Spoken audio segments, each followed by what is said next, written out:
E a gente volta com o TV Mar News, 9 horas e 58 minutos, com imagens na sua telinha do viaduto do Cleto Campelo, lá no bairro do Jacintinho, né? A gente mostra aí imagens para vocês, as pessoas transitando livremente, em fluxo de veículos. Hoje até que não está tão movimentado lá na região, geralmente está um pouco mais, né? E a gente voltando agora aqui para o estúdio, gente, vamos falar assim de isolamento social, falamos aí na imagem de certa forma, e a gente traz a conversa aqui para o nosso estúdio, que é motivo inclusive de uma live que vai acontecer logo mais ainda hoje às 15 horas da tarde. A gente vai falar sobre isolamento social e saúde mental, o quanto que isso tem afetado e o equilíbrio mental das pessoas, recebendo aqui no estúdio a psicóloga Vanessa Ferreira. Vanessa, bom dia para você. Bom dia. Tudo bem? Então, Vanessa, é um tema bastante pertinente, né? Como a gente pode falar, então, de isolamento social e equilíbrio, saúde mental, no momento em que tanta gente tem tido dificuldade de conciliar essas duas coisas? Isso, é um momento realmente de muita adaptação, né, para todos, né, para todos nós estamos inseridos nesse momento, né, e por isso, né, a UNIT ela vem idealizando algumas lives, né, na verdade é um ciclo de lives que vão acontecer no mês de junho, né, tendo início hoje, justamente abordando esse tema, né, de como lidar com as emoções em época de pandemia. Né, a gente vem percebendo, inclusive em consultório, né, um aumento da demanda realmente por procura, né, pelo apoio psicológico. E a gente percebe realmente a mudança que teve, né, do público. Antes tinha muitas questões pessoais e hoje realmente são muitas questões derivadas desse processo de isolamento. Pois é, quais são as principais dificuldades que as pessoas têm encontrado? A nova rotina, né, principalmente pessoas que eram muito ativas, né, que tinham uma vida muito ativa, muitas atividades, né, e de repente se vê, né, isolada dentro de casa, sem ter a possibilidade de dar continuidade àquelas atividades.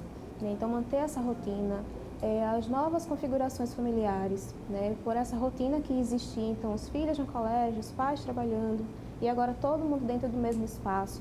Então, às vezes, não sabem muito bem como lidar com essa nova configuração que está acontecendo.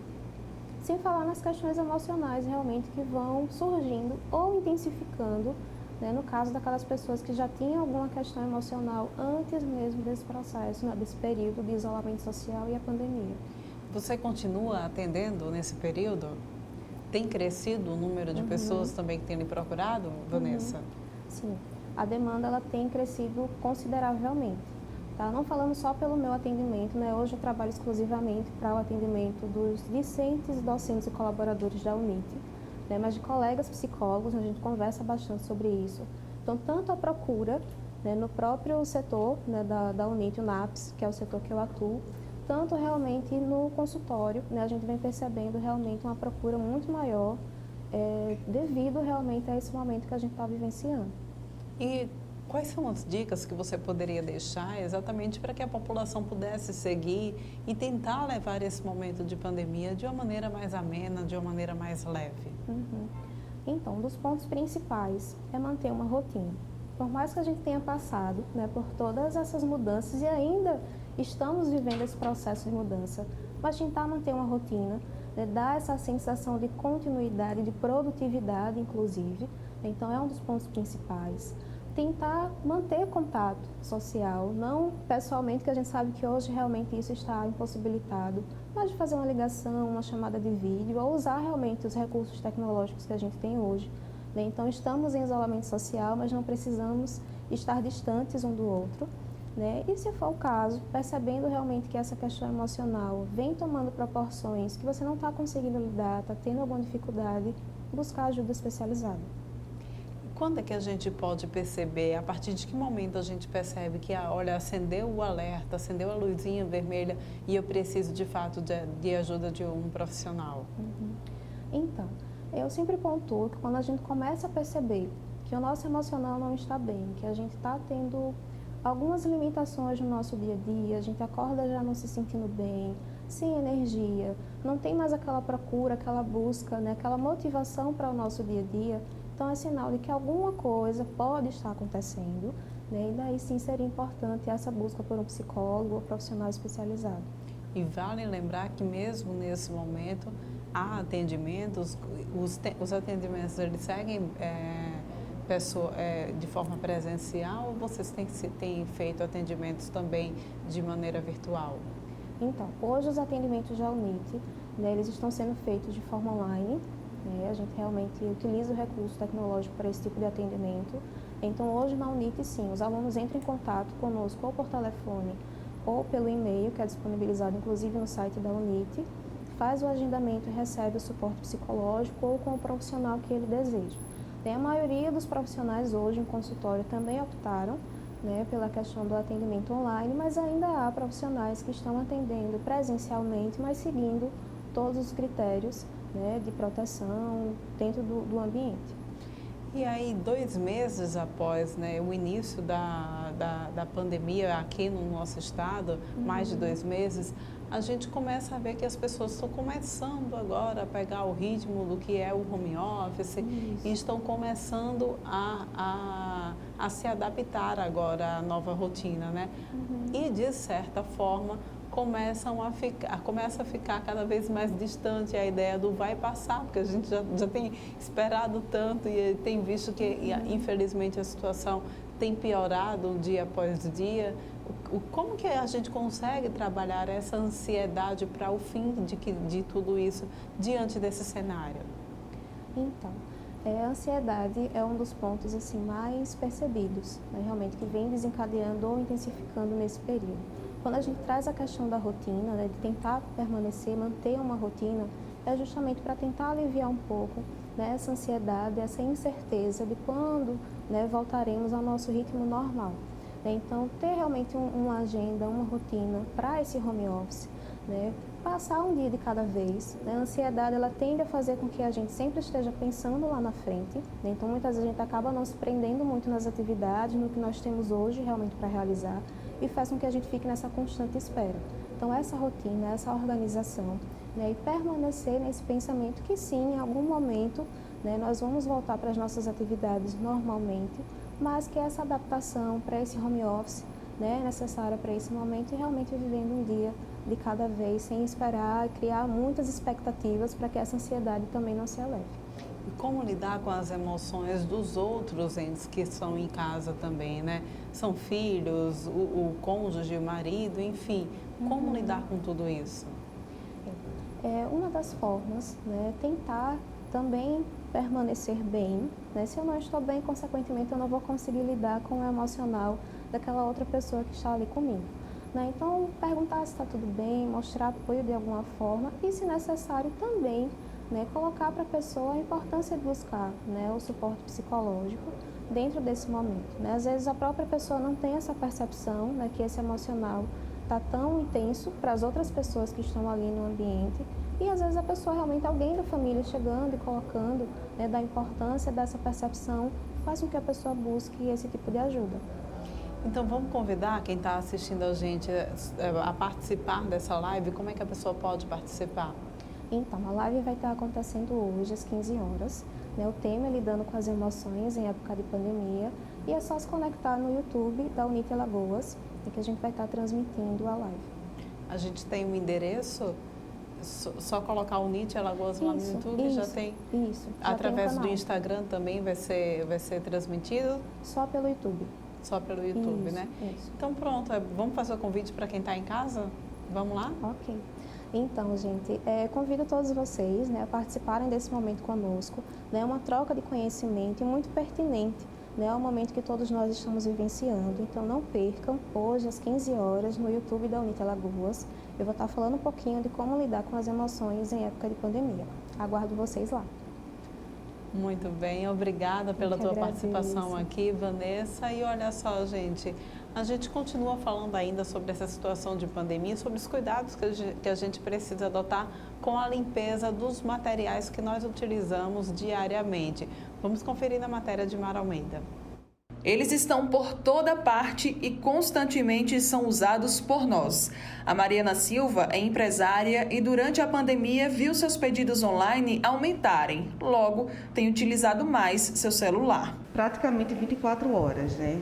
Porque com esse distanciamento social, as pessoas hoje precisam se fazer presente, né?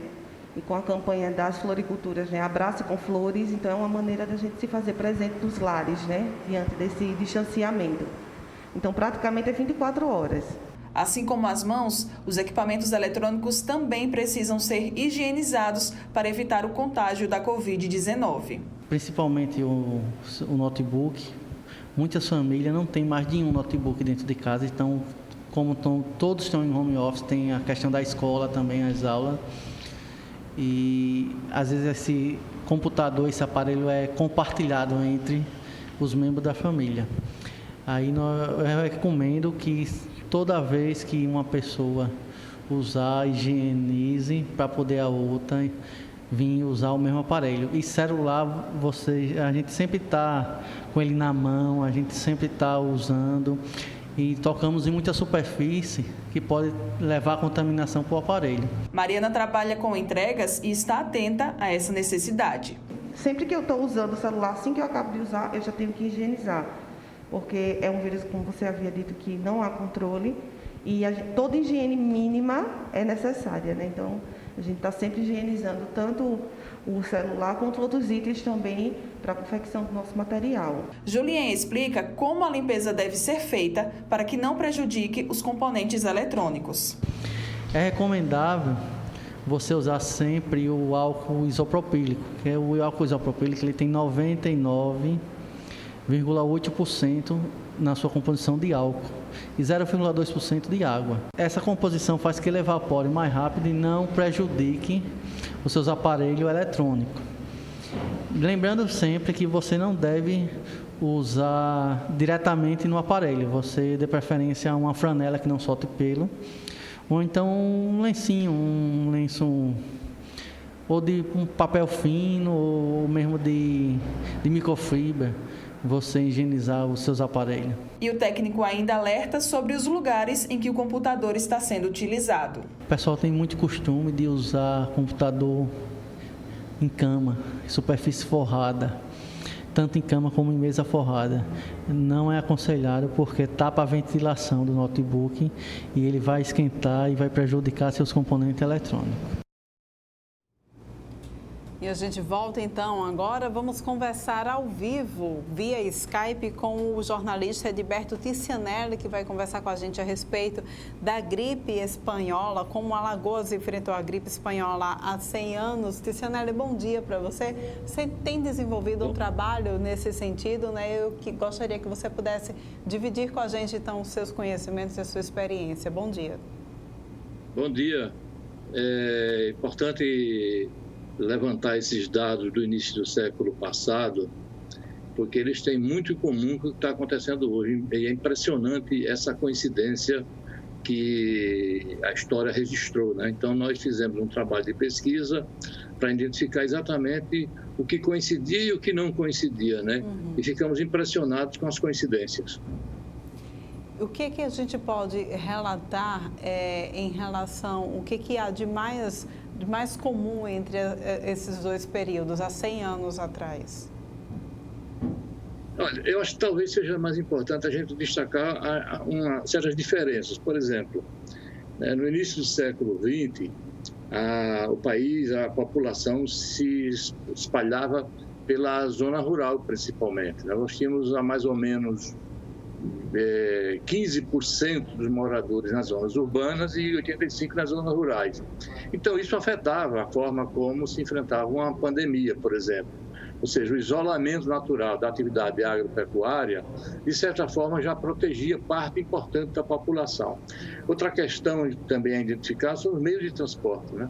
Você tinha, na época, os principais meios de transporte, como era o navio, as cidades eram praticamente todas litorâneas, né?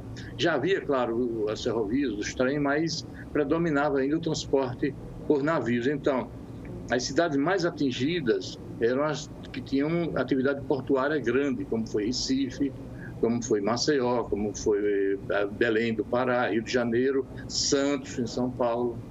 Então, essas eram as diferenças, né, de hoje.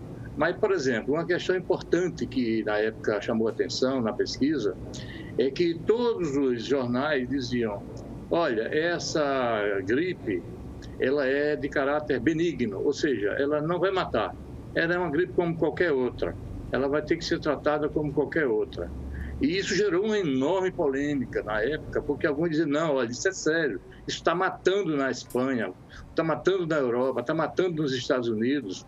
E o nome espanhol é porque na Espanha havia liberdade, vivíamos em plena guerra, né? Havia liberdade de informar as mortes. Então ela ganhou o nome de gripe espanhola, mas ela se espalhou em todo o mundo e havia dúvida no início sobre se ela era benigna ou maligna. Não é interessante essa nomenclatura, né? Mas essa foi a grande primeira batalha, chegando a haver disputa na imprensa entre as pessoas que diziam, olha, não, fulano não morreu de gripe espanhola, morreu de outra gripe, então não vá coincidência com o que está acontecendo hoje. Essa foi uma das mais importantes. Agora, Tizianelli, a gente percebe que esse momento que a gente está vivenciando, né, de gripe, da pandemia do novo coronavírus, o mundo inteiro está enfrentando não só a questão da crise sanitária, mas também uma crise econômica, uma crise política também aqui, pelo menos no nosso país, né? E estamos enfrentando também uma questão de uma crise comportamental. Eu gostaria enxergo dessa forma, né? A gente tem uma crise também comportamental trazendo nesse momento que a gente está vivenciando, infelizmente. A gente viu isso também há 100 anos atrás, e como é que você faz a leitura do que está acontecendo agora? Olha, o impacto cultural da doença na época foi menor, né? Mesmo ela tenha tido 3 fases, né, de 18, 19 e 20, ela tem um ciclo muito rápido. Ela era uma gripe que demorava, sei lá, 25, 30 dias, ela entrava e saía, né, do ciclo dela. Mas ela não chegou a impactar culturalmente como está impactando hoje, né? A meu modo de ver, o principal impacto hoje é que as pessoas começam a pensar que o meu problema só pode ser resolvido se resolver o problema de todos. Então, no momento em que o mundo vivia uma tendência a privilegiar o individualismo, cada um cuide de si, de uma hora para outra nós estamos obrigados a pensar que eu só posso voltar plenamente à atividade, ou à sociedade, ou à economia, quando esse problema que atinge a todos for resolvido. Então, acho que essa é a grande questão. Haverá, sim, acho que algumas mudanças no nosso comportamento, algumas questões que já vinham acontecendo foram aceleradas. Por exemplo, essa compra de feiras via internet, que já existia antes, foi montada uma estrutura bem mais ágil para isso, e talvez ela persista para muitas famílias. Há mudanças pequenas, mas há nessa outra área da cultura. Mas, para mim, a mais importante é o fato que a gente está pensando muito no outro, menos em si nesse momento. Pois é, e essa é uma ideia que precisa ser disseminada, né? E quando a gente fala também sobre a situação, a relação do país com os outros países, né? A situação do Brasil com os outros países, Tizianelli, o que a gente tem de parecido com o que aconteceu há 100 anos atrás? Olha, na época não havia esse intercâmbio científico que hoje, principalmente a internet, permite, né? Essa troca de informações. Você imagine, os navios demoravam dias, semanas para chegar da Europa no Brasil. Os poucos estudos científicos da época também impediam que houvesse essa troca de informação. Então, é muito diferente hoje nesse aspecto. Hoje, o Brasil, o que produz aqui de conhecimento, de tratamento, de pesquisa sobre a doença, é imediatamente divulgado em todo o mundo para que outros pesquisadores se apropriem desse conhecimento e avancem nas suas pesquisas. Da mesma forma, em forma inversa, também acontece. Então, essa é uma diferença fundamental. A internet, essa globalização da informação e a agilidade com que ela se dá, permite que a gente acelere muito o processo de conhecimento da doença e do seu tratamento. Ok, Tizianelli, muito obrigada pela tua participação aqui no TV Mar News. A gente volta a se encontrar em uma outra oportunidade. Parabéns pelo trabalho, essas pesquisas que você tem desenvolvido. Obrigado e um abraço em todos. E a gente agora vai ao vivo com Mara Almeida trazendo informações para a gente. Mara?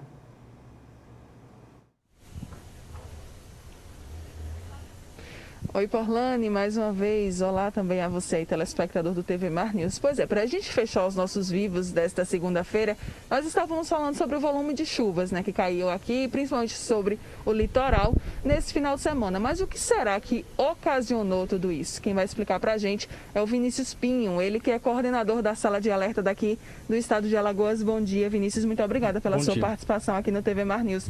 Vinícius, o que foi que aconteceu que fez cair tanta chuva sobre aqui, principalmente essa região, né, do litoral? Exatamente. Durante a semana passada, a gente teve uma grande massa de ar polar atingindo o Brasil. E na frente dessa massa de ar polar existia uma frente fria.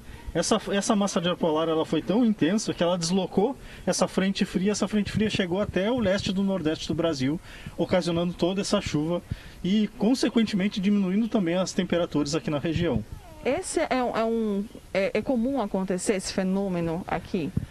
Não é tão comum, ele acontece às vezes, uma ou duas vezes durante o período mais frio do ano, uma chegada de um resto de frente fria, mas não é tão comum acontecer esse fenômeno. E as temperaturas também, elas não costumam baixar tão rapidamente como aconteceu na semana passada. A gente tem dados de quanto foi que choveu, né? A gente estava até no último vivo mostrando ali que as chuvas elas acabaram causando rompimento de uma galeria pluvial ali localizada em Cruz das Almas e acabou até cedendo, abrindo uma cratera ali mais uma vez, né? Quanto de chuva que caiu, Vinícius? Exatamente. Aqui na região metropolitana, por exemplo, aqui em Maceió, choveu em alguns pontos cerca de 150 milímetros em 96 horas, o que é um acumulado bastante significativo para essa região. Na Barra de São Miguel choveu cerca de 100 milímetros também. Naquela região mais vulnerável de Maceió, no bairro do Farol, no Farol e na região aquela que está sobre alerta do Pinheiro, choveu cerca de 130 milímetros também, que foi um valor significativo. Então tudo isso acaba impactando.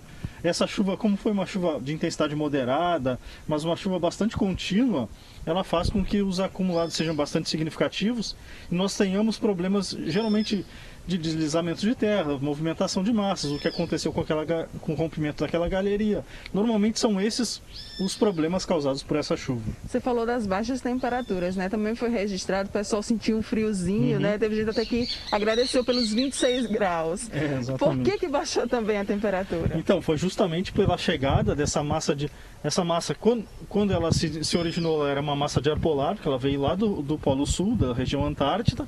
Aí, à medida que ela vai se deslocando pelo Brasil, vai subindo até a região equatorial, ela deixa de ser uma massa de ar polar, passa a ser uma massa de ar frio, e essa massa de ar frio, ela atingiu a região aqui do estado. Nós tivemos nesse fim de semana registro de temperatura mínima na casa de 18, 19 graus no sertão, e as máximas não passaram de 26 a 27 graus aqui no litoral do estado, o que fez com que a sensação térmica fosse mais baixa. Apresentou algum risco ou apresenta algum risco esse volume de chuvas? Apresenta, esse volume de chuvas apresenta risco, tanto que nós tivemos impacto, nós tivemos deslizamentos de terras em alguns pontos da região metropolitana, porque a região metropolitana ela é uma região muito vulnerável, nós temos mais de 400 áreas de risco, principalmente em costa aqui em Maceió, e essa chuva acabou representando esse risco. Em relação ao nível dos principais rios, não, porque como ela foi uma chuva bem distribuída, os rios eles subiram, eles se elevaram, mas acabaram suportando bem essa chuva. E o que todo mundo quer saber, vai continuar chovendo ou não, Vinícius? Qual que é a previsão aí para os próximos dias? Então, entre hoje e amanhã ainda pode ter alguma chuva, mas uma chuva de intensidade fraca, no máximo uma chuva moderada na metade leste do estado, litoral, Zona da Mata e Baixo São Francisco. A partir de amanhã o tempo deve ficar mais seco, aparecendo mais sol durante o período. Muito obrigada pelas suas informações, Vinícius, aqui para o TV Mar News. Bom dia. Bom dia, obrigado a vocês. Então é isso, tá? Pode ser que chova ainda hoje por aqui, mas amanhã a previsão é que tudo volte a ser como era antes, tá? Tempo seco aí, né? O que é o nosso comum, tempo seco, solzão, enfim, tá? Tem até algumas nuvens por aqui. Mas é isso, essas são as informações, Porlane. Eu volto com você aí no estúdio e a gente volta a se encontrar ao vivo amanhã. Muito obrigada, Mara Almeida, pelas suas informações. A gente vai agora para um rápido intervalo, mostrando para vocês, inclusive, as nuvens que já estão se formando aqui na nossa capital. E a gente volta daqui a pouquinho.